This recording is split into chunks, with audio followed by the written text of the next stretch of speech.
All right, so the final tab of the YMCA Mission and Cost Analysis Report to complete is tab number 9. In this section, you will spread all expense accounts in the budget. So the first thing you're going to want to do is enter the name and or number of the account in column A, just like we have in all the other accounts.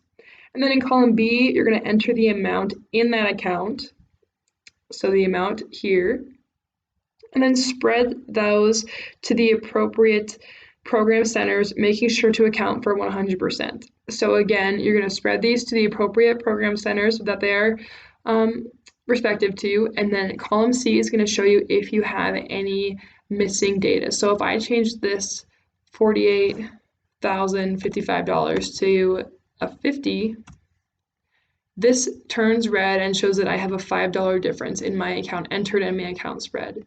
If I go ahead and change that back to the original number, that was correct. That goes away, and we know that we entered our data correctly. So make sure to pay attention to that.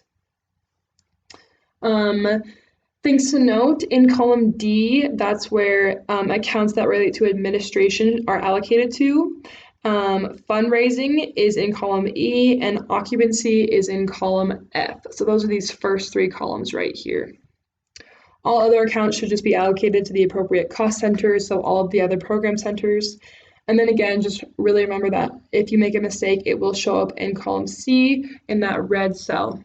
Other than that, look for your helpful hints with these boxes. Again, they reiterate a lot of the things that I have said. And other than that, that is all for tab number 9.